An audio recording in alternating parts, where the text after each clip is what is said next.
When I went to Beijing for the first time, I probably ate at least 6 different varieties of Peking duck. I love it. It's that crispy skin and that really delicious 5-spice flavour that goes with it. And you know what? Yes, we do have it at restaurants quite a lot, but I'm going to show you a cheats way and show you how to make it at home. It's not the traditional way of doing it, but the results are fantastic.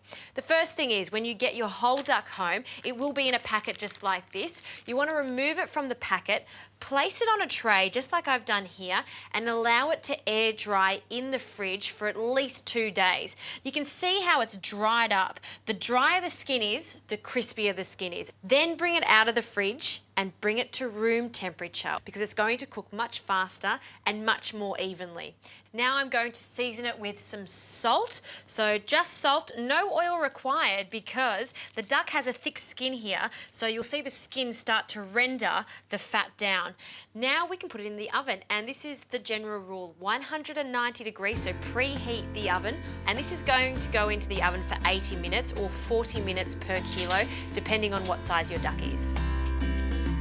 Now, while the duck's cooking, we can get onto the lacquer. This is the 5-spice lacquer that's going to make it resemble the Peking duck. Into a pot, I'll just bring this closer to me, I'm going to add 1/4 cup of water, along with some maple syrup. Now, that's not traditional at all, but this is the way that I like to do it, because it's going to give it a really nice molasses flavour. And 3 tablespoons of Shaoxing wine. If you can't find Shaoxing wine, you could use a little bit of sherry if you like, and a lot of 5-spice. This is Chinese 5-spice that has a combination of cinnamon, clove, anise, white pepper in it. Okay, now the heat's going to go on. I'm just going to add one more ingredient, 3 tablespoons of soy sauce. So lots of interesting flavours in here.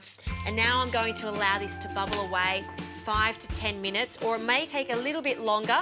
I will show you the consistency of this. We want this to be a sticky syrup or a lacquer.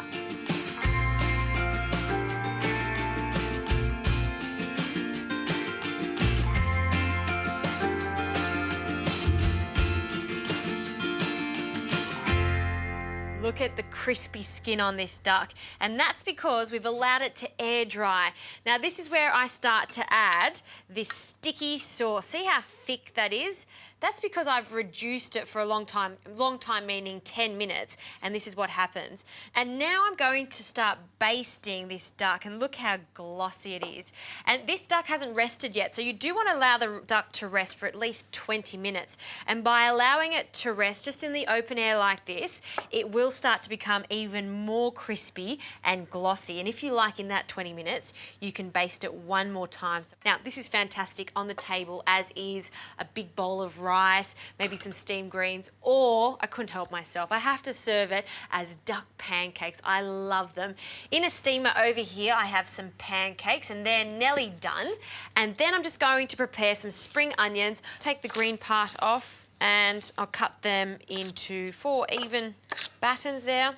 And then a little bit of cucumber. I'm going to cut the cucumber, take the seeds out because they're too watery.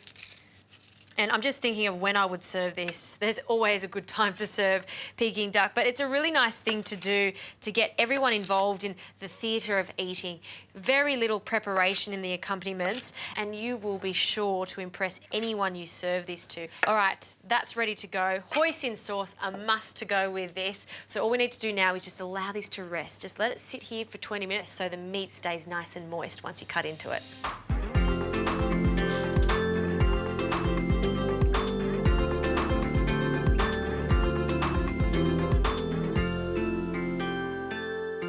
This duck is looking so good, so sticky, and that's what you want with this.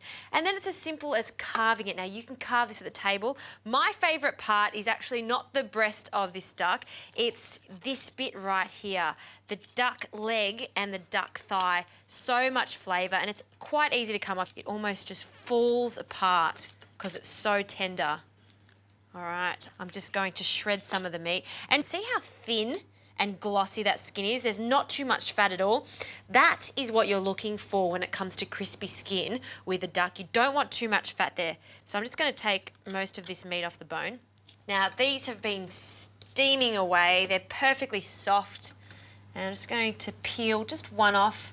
See how thin they are? Oh, perfect. And I'm gonna start with a little bit of hoisin sauce. So a sweet plum sauce. Just drizzle a little bit in the center. Perfect. Bit of cucumber and some spring onions. And I'm a purist when it comes to Peking duck pancakes. That's all I like on it. It doesn't need anything else. It's just the duck, the hoisin, some cucumbers and spring onion and the pancake. And that's all you need for pure bliss. Wrap it up however you like and then dig in.